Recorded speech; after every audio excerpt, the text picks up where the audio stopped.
Hey guys, it's Sim, and this is Wrestling Unlimited. As it's Friday, November 25th, 2022, the day after Thanksgiving. I hope you all had a great Thanksgiving, but this is the Wrestling Wrap-Up. It's a handful of news brought to you in one easy-to-watch video. As far as today's news goes, we've got 1, 2, 3, 4, 5, 6, 7, 8, 9. We've got 10 stories, but a lot of them are like quick hit stories. So this might be a shorter-ish episode than normal. Maybe keep it around 30 minutes, maybe. I don't know, because a lot of this we could probably jump through pretty quickly. Slow news day, I guess you could say, coming off of Thanksgiving. But speaking of Thanksgiving, Luke, how are you doing? How was your Thanksgiving? What's going on? What's going on, everybody? Happy Friday. Hope everybody's doing well. My Thanksgiving was good. We ate a lot of food. We watched some football. And we had a great time. We still have quite a few leftovers. Might eat some leftovers after this, but Thanksgiving was good. As far as my Thanksgiving, I'm actually doing two Thanksgivings. I did Thanksgiving yesterday with friends, and then Sunday we're doing a family one because my parents have had COVID, and so they're over COVID. Like they don't have symptoms or anything anymore, but just to be safe, because they like just barely stopped having symptoms like Tuesday, we're like, oh, you know what? Let's push Thanksgiving to the weekend. So I'm getting a second Thanksgiving this Sunday. Just saying. And I got plenty of leftovers from yesterday, which I was telling Luke off air. I like having the leftovers better than eating at whoever's house, because then I can take them leftovers home and recook them up how I want to eat them. Because, you know, there's nothing better than repurposing leftovers. I know a lot of people that go, oh, I won't touch leftovers. Like if I don't eat it all right up front, I throw it away. That's horrible. Wasting food. And it's like sometimes, like I made wet burritos for dinner the other night. They were actually better after sitting in the fridge overnight and warming them up in the microwave the next day. So sometimes leftovers are better than when you originally cook. Just saying. Yeah, I like to do I know yesterday we had baked ham for our Thanksgiving dinner. Very One nice. thing I like to do with that is just turn it into ham sandwiches right after. That's pretty good. Well, see, what I like to do is we had tri-tip yesterday. So I'll take the tri-tip, I'll recook it in a pan with some barbecue sauce, maybe some caramelized onions and stuff, and then either place that just over some mashed potatoes or, like you said, put it in a sandwich. But as far as the stories we've got, we're going to talk about Logan Paul. We finally know exactly how long he's going to, quote-unquote, be out of action for injury. We're going to talk about the Mysterio Thanksgiving that went down yesterday. A WWE Hall of Famer says he's been invited to the Royal Rumble. People close to CM Punk aren't happy with the Elite, and so much more. Remember, if you are watching us, you might be watching us live. And if you are, that's twitch.tv/PW Unlimited. But you also might be watching or listening later, whether that's youtube.com/Pro Wrestling Unlimited or podcast services all around the globe like Stitcher, Spotify, Google Pod, Apple Pod, Anchor, iHeartRadio, and so much more. Remember, if you are watching live on Twitch, you can help us out a couple of different ways. You can either help us out by hitting that donate button down below or donating Twitch bits in the live chat. Also, remember, you can help us out by subscribing to the channel one of two different ways. You can either subscribe with a tiered subscription, just like Max Puma recently did, or you could subscribe with Amazon Prime, whether that's your Amazon Prime account or somebody else's, like your mother, your father, your brother, your sister, your grandma, your grandpa, your auntie, your uncle, anybody's Amazon Prime account. You take that Twitch account, take that Amazon Prime account, you link them together, bada bing, bada boom, you're Prime Gaming. Prime Gaming gives you a lot of cool things like free games, free stuff for games, and they always give you one free subscription to any Twitch channel you want to subscribe to throughout the month, and I'd greatly appreciate it if you did right here, Pro Wrestling Unlimited. But on the flip side, if you're watching on YouTube, you can help us out over there as well by becoming a channel member. As a channel member, you get early access to news, early access to podcast episodes, early access to non-news videos, and so much more, just like the Photoshop files for our AEW Full Gear graphics. Yes, I create all my own graphics for AEW and WWE pay-per-view content, and then I'm going to start doing like a tutorial series on those graphics, but if you subscribe either as a YouTube member or patreon.com/PW Unlimited, you will get access to the Photoshop file that I used and all assets files as well created in that tutorial. So something that I'm doing that's different than other wrestling YouTube content creation channels. And there we go. I mean, who else creates their own graphics for pay-per-view content? Nobody that I see. Nobody. But with that, as far as the news does go, the first story we're going to talk about is Logan Paul, as Logan Paul has finally, I guess you could say, given us a good update on how long he's actually going to be out of action after suffering what is now known just as a MCL tear back at Crown. No, not, was it Crown? Yeah, Crown Jewel. So at the WWE Crown Jewel event, Logan Paul challenged Roman Reigns for the undisputed WWE Universal Heavyweight Championship. Logan came up unvictorious in that match and managed to suffer a knee injury. Now, we know a little bit more via his latest blog, as Logan Paul stated the following. As everyone knows, I ended up tearing my knee, and I actually told my manager during the match what I was going to do. Stop? Or what was I going to do? Stop? No, everyone was looking at me, and I still had a 5-star frog splash to hit. So I assume he means by manager as far as one of the guys sitting in the front row, because he didn't have a manager for the match. Paul would go on to state, doctors told him, quote, "You have a significant tear of the MCL. You have what we call a grade 3, which is almost a complete tear of the MCL. We're going to treat this with a brace and rehab. It's going to take a minimum of 6 weeks for this to heal fully."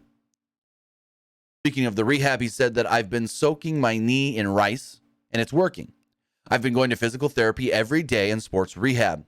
It's been great thus far. As of now, it looks like I'll be back to WWE sometime in, and then the video cuts and implores fans to buy the new Logan Paul action figure. So I think this is all him saying, I'm good for Rumble. Because if he's not giving a time frame, either A, he's going to show up right before the Rumble, or be a surprise in the Royal Rumble. That's how I took that. When he's like, yeah, I'll be good and ready to return to WWE sometime in, and then it cuts. So I think Logan Paul Rumble is very, very possible. Yeah. It's going to be interesting what they do with him at WrestleMania, because he's most likely going to have a WrestleMania match. Oh, for sure. The interesting thing is, like, what do they do with him? Are they going to have him do a singles match? Are they going to have him team with Jake Paul? Because Jake Paul, he kind of did some That'd be cool. stuff against the Usos. Yeah, that would be cool. Crown Jewel. I know a lot of people keep saying Logan Paul and John Cena, but there's no payoff there. What happens when Logan Paul says, let me rephrase that. What happens when Logan Paul maybe beats John Cena, or vice versa, and then they don't show up on TV the next night, the next week, the next month? Like, they work Mania, one wins, and then neither are on TV. Where's the payoff of that?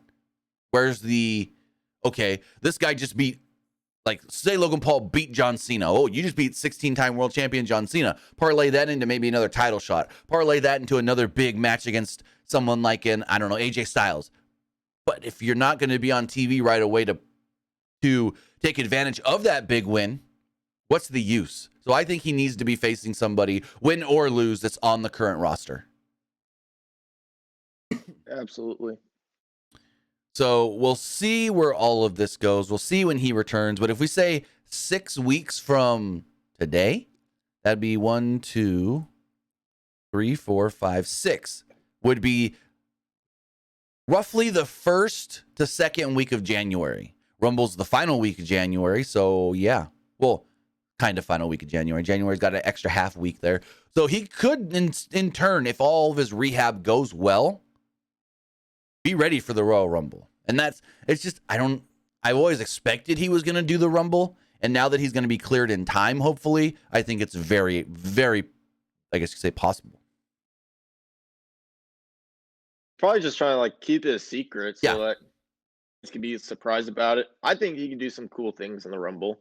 I mean, he's not going to win it. But No. I think he'll do some cool things in the Rumble. No, but you can build his Mania opponent from the Rumble. He eliminates somebody after, like, having a back and forth in the match, and then he eliminates them, and then we go from there.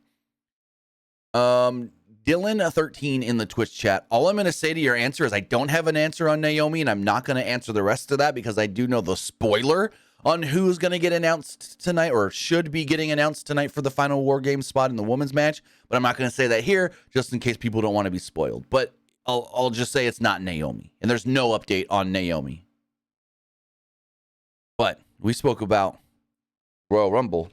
One WWE Hall of Famer says that he's been invited to the Royal Rumble this year, and in turn, Raw 30th anniversary, and that is Ric Flair. Ric Flair noted on his To Be the Man podcast. And let me 1 second. Ric Flair noted on his To Be the Man podcast that he is scheduled to be part of the WWE Raw 30th Anniversary show in Philadelphia on Monday, January 23rd. He also revealed that he will be at the Royal Rumble 5 days later in San Antonio. As far as the Rumble, he said, I'm going to be there. After Conrad Thompson, that is, suggested that he might not be permitted to release this news, he said, they didn't say don't tell anybody. Flair also addressed being invited to the Raw 30th Anniversary show, stating, quote, I have been invited, and it's a fucking big deal. And for all the people out there who go, why? Because it's Raw, and it's a big fucking deal. Hell yeah. Are you kidding me? 30 years? You think about it. Remember, when Nitro was just going to destroy Raw? For me, I'll be getting in there Sunday night. I'll be looking for Steve Austin, Undertaker, John Cena, anybody in sight for a cold beverage, and I'll be buying.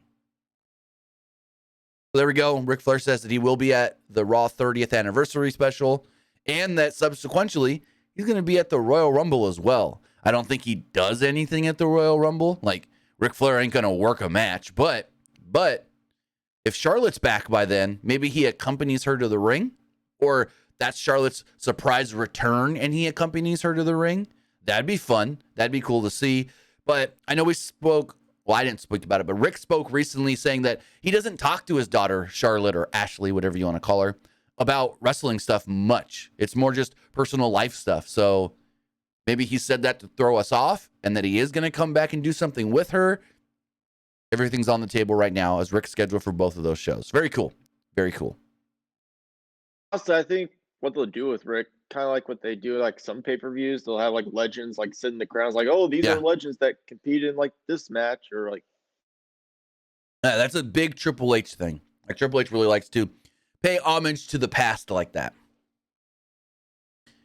As we move forward, speaking of one famous wrestling family in the Flairs, we're going to talk about another one in the Mysterios, who had what some are calling a very controversial and dysfunctional Thanksgiving yesterday. Now, I can't show the video if you didn't see the video, but this video was fantastic. Like, if WWE didn't put out any other content for Thanksgiving, which I don't really think they did put out much Thanksgiving-themed content, this was the best they could have done. This was great. If you didn't see it, basically the video starts with Dominic and Rhea Ripley walking up a little pathway to a front door. We then learn that's Ray's house. Dominic's there with Rhea. He knocks on the door, and his mom, Angie, opens the door, and she's like, what are you doing here? She's like, why are you here? And he's like, it's Thanksgiving. Family gets together. I brought mommy with me. We're here for Thanksgiving. And Angie's like, no. You got to leave. You got to leave. We don't want any of this right now. He tries to close the door. Dominic pushes it open. All of a sudden, Ray runs up, throws his mask on, and he's like, Dom, what are you doing here? You can't be here. Dominic walks in and boom, lays out Ray. Rhea's laughing and this and that, and he's got Ray. Ray's got a walking boot on. We know Ray's dealing with some sort of a foot, ankle, leg injury. Dominic beats down Ray. He then starts looking at all the family photos on like the little, there's like a little hutch, I guess you can call it, next to the front door. He's looking at all the family photos and he like throws one down. He's looking at the photo, throws one down, and Ray's yelling at him like, you need to leave, get out of here. No, and Dom turns around and goes, excuse me? Boom! Knocks Ray again, kicks him in the face, just lays him down. And I'm like, wow, I did not expect this, but this is everything I wanted from WWE on Thanksgiving. This was fan-freaking-tastic. You've got Angie in the background like, stop. You got other people there too. It's like, man, whoever came up with this idea to do this video for Thanksgiving, whether they shot it yesterday on Thanksgiving or not, I don't think so, because it didn't look like there was a lot of like food on the table. It's not like they were right in the middle of dinner or anything. So maybe they shot it before Thanksgiving, but regardless, I thought this was genius content, especially with the story going on with Dominic and Ray and Rhea and the Judgment Day and all that against so yeah, I thought it was great. What did you think? Honestly, two things. One, it was good content to help like build up Ray and Dominic like in the future. And honestly, like one of those like dysfunctional like Thanksgiving videos you see on YouTube. Exactly. It's like WWE style. Yep. I just loved how when Angie was like, "What are you doing here?" And he just kept going, "What? I brought mommy for Thanksgiving. We're here for Thanksgiving. I brought mommy with me." And I'm like, oh, the bad thing about the whole, I don't know. Okay, are we supposed to think that Dominic and Rhea are a couple in WWE storyline? Do you think we're supposed to think they're a couple?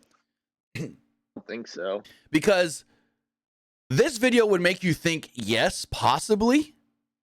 But yet earlier in the week, Dominic was posting photos with, I want to say it's like his fiance or girlfriend or whatever on Instagram. And so fans were giving him crap for that, going, "Oh, you're killing kayfabe if you're supposed to be with Rhea in storyline." So it's like, if this was like, "Oh, I'm bringing my girl to Thanksgiving," he needs to, it's Rusev and Lana all over again. They got in trouble for posting their basically engagement on social media when they were supposed to be broken up in WWE. So it's like, hey, we got to learn a little bit here. But other than that, other than the whole like, hey, if they're supposed to be a couple, keep all your personal couple stuff off social media. Other than that, like, this was fantastic. I thought it was perfect content, great Thanksgiving content. I mean, like you said, who hasn't seen the dysfunctional family fighting at Thanksgiving video on YouTube, TikTok, Instagram, or Twitter? I see those videos a lot during Thanksgiving time. Thanksgiving, Christmas, hilarious. yeah. I mean, heck, does Ray try to show up again Christmas or does Dominic try to show up again Christmas morning and be like, "Hey, we brought presents"? And they're like, "We don't want your presents." I don't know. This time he brings the entire Judgment Day. Like, "Hey, I brought my friends. We're here for Christmas." That'd be funny as hell. I hope we get some sort of a payoff to this, though. Like, I hope it's not just a social media video and they don't mention it again. I hope there's something, whether that's tonight on SmackDown with Ray, which Ray's hurt, so I don't see why they would put him on the show. But Monday on Raw, we need Rhea being like, "Hey, Dom and I tried to go see the family for Thanksgiving, and they didn't want anything to do with us, so we had to put them in their place." I think that'd be fantastic. Even if it's just a quick 2-minute mention, I think it needs to be mentioned on TV. Like, they can even show parts of the video during the Judgment Day entrance and then go from there. Well, you have to mention on TV. It's too good to like not mention it. Oh, yeah. As we move forward, we're going to talk about a little bit Money in the Bank, and I guess you can call it a rumor killer.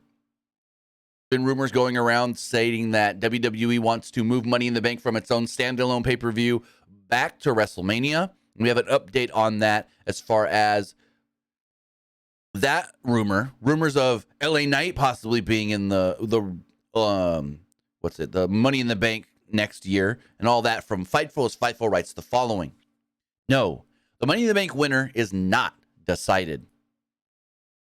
Recently, a rumor emerged discussing the future of Money in the Bank at the pay-per-view, speculating that it could be removed from the slate and put on WrestleMania. Fightful has asked several members of creative and higher-ups in WWE, who said that such a thing isn't impossible, but it hasn't even come across their desk as of yet. In addition, there was another rumor that linked LA Knight to already being penciled in to win next year's Money in the Bank contract. One source we asked took particular exception to this, saying, quote, "I like LA Knight, but we don't even have definitive plans across the board for months down the line, much less next year. Money in the Bank. If we wanted him in so bad, it would have been hard to take theory." Hold on, let me read this line again. If we wanted it on him so bad, it wouldn't have been hard to take theories to put on him. I've never heard him discussed in the same conversation as Money in the Bank.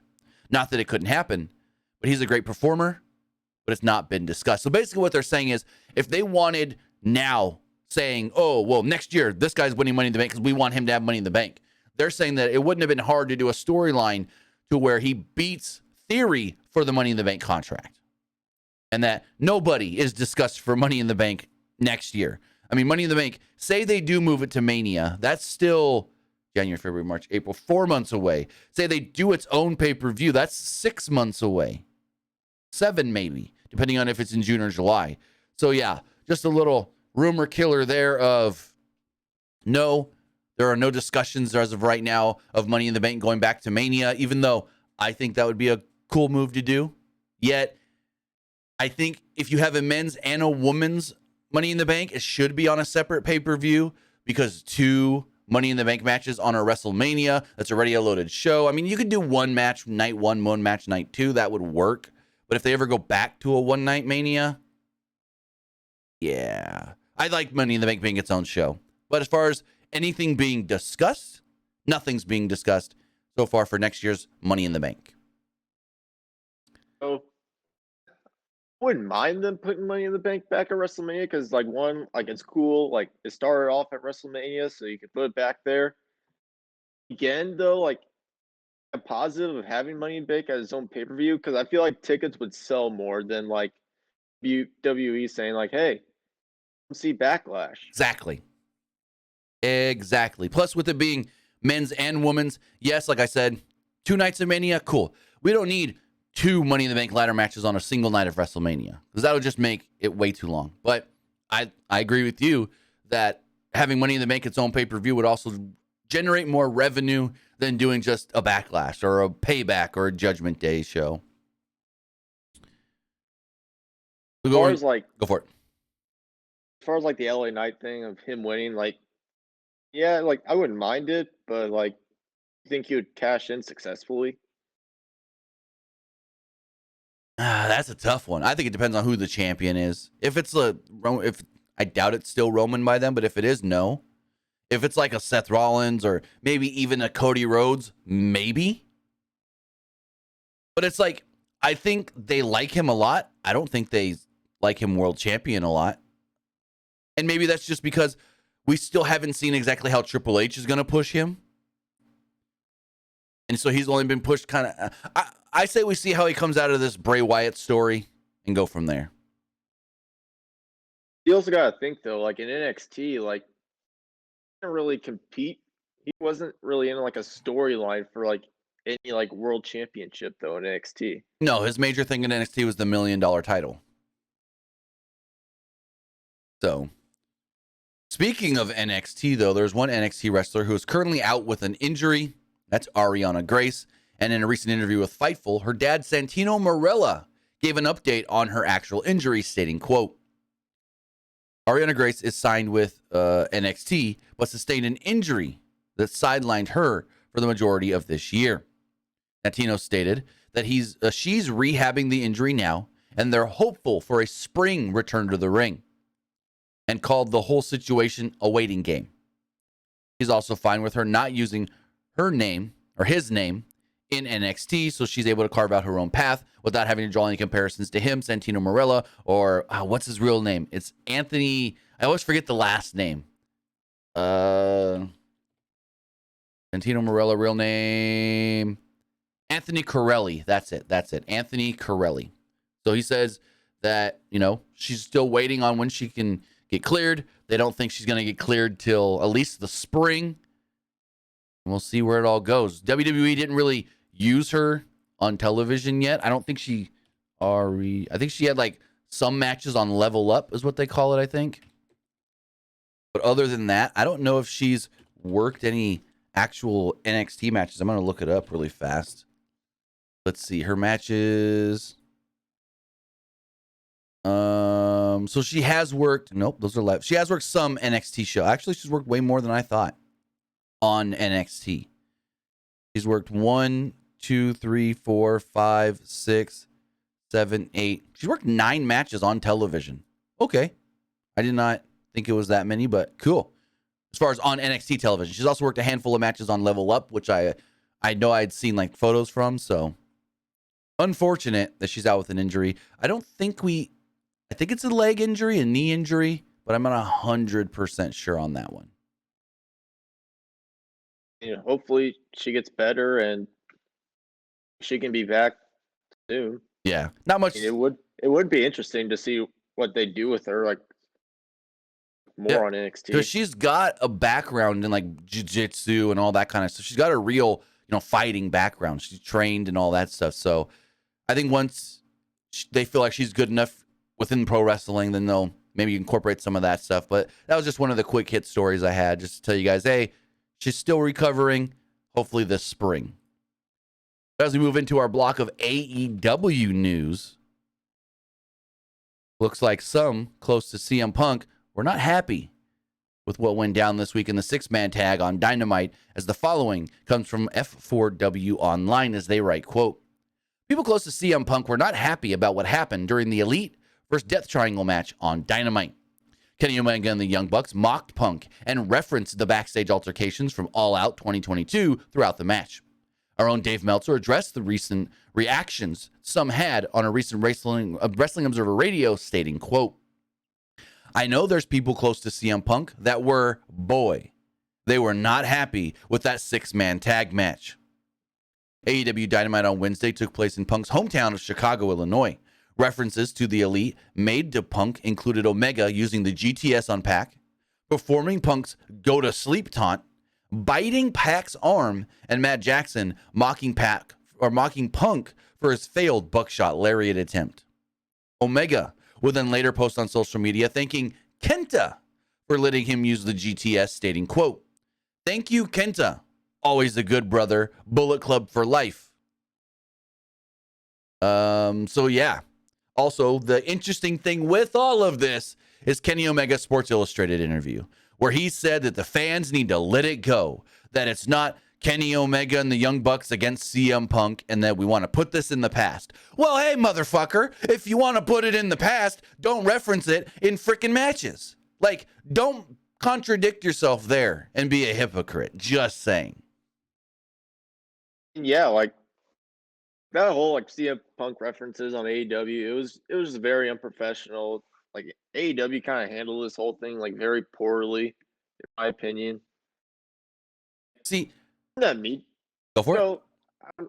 during that like media scrum, like when CM Punk was like ripping on Colt Cabana, a lot of people were like hating on Tony Khan for not like taking the mic away.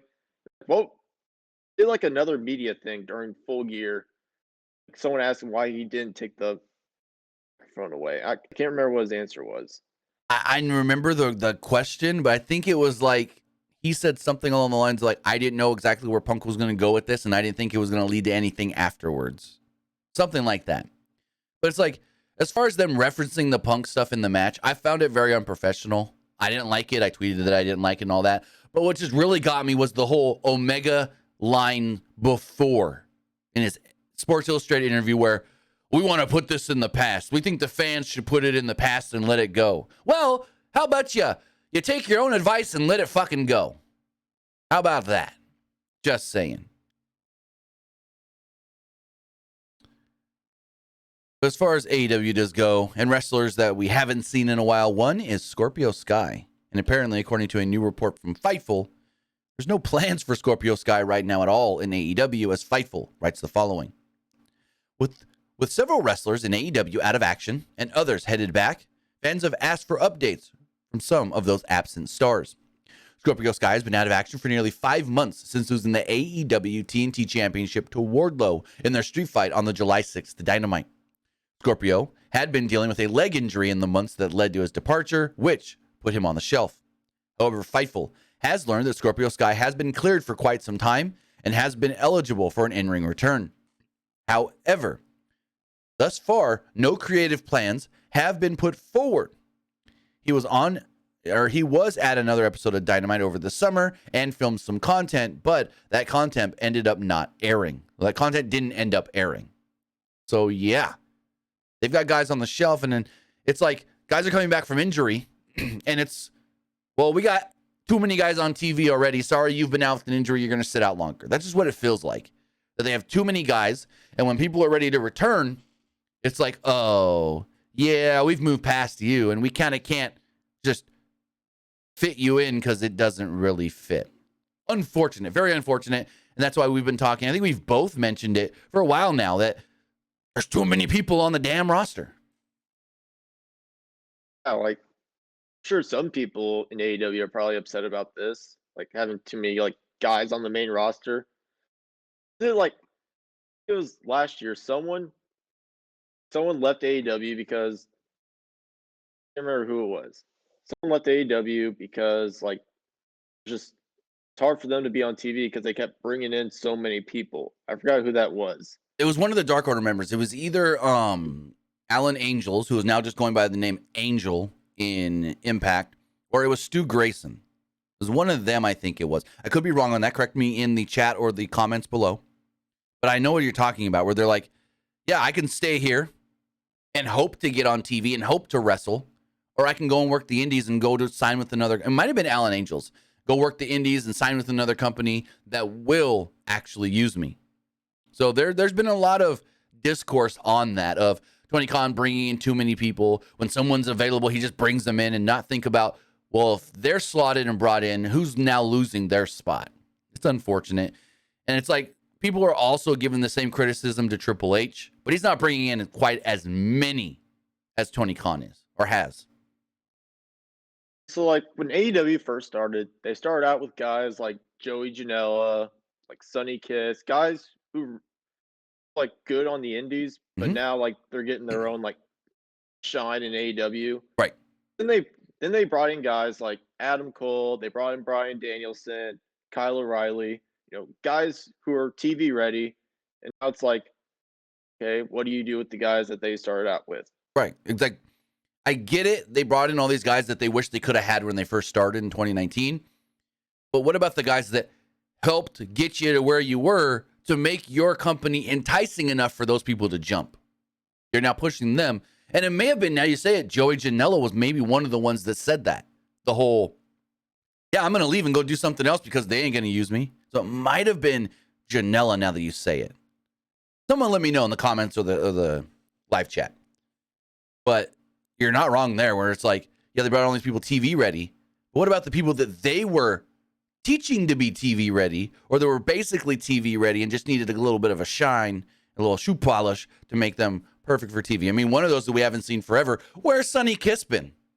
They pushed big on Sonny Kiss is different. Sonny Kiss is unique. Sonny Kiss is somebody that we can get behind. And then Sonny Kiss has just disappeared for a long time now. Kiss is part of the Trust Busters right now. Is he? See, they never show any of that stuff on Dynamite, so I don't know that. Because I don't watch any of their other stuff because it's all just random. Who cares? But if he is, then I think they showed on kudos. Rampage. Oh, when's the last time I watched Rampage? I watched the Shibata match and that was it. That's how much they've told us that only Dynamite matters.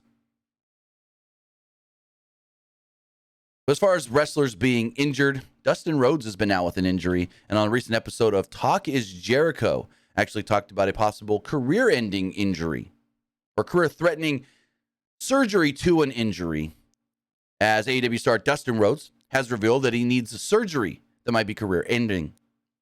Dustin recently stated that he does not have much time left in the ring as a performer and wants to take every advantage he can to finish up his career the way he wants to. During an appearance on Talk is Jericho, Dustin Rhodes opened up about his wrestling future, noting, quote, "I look at Ric Flair, his supposed last match. I don't want to do that.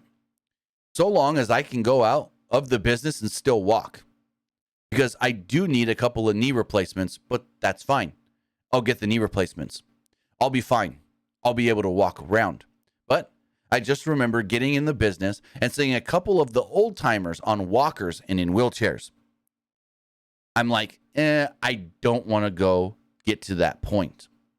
So basically he's saying that he's got some surgeries that he doesn't need quite right now, but that he's going to need that would basically make it to where I get double knee surgery, double knee replacements.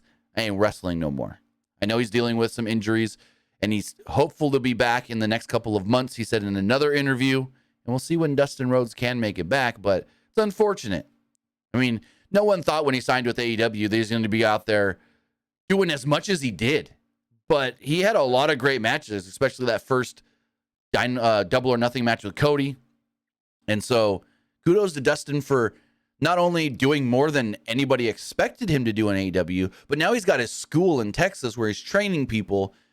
And I've only ever heard good things about the way, A, he's trained at his school, and B, helped train like the female women's division at AEW shows and stuff.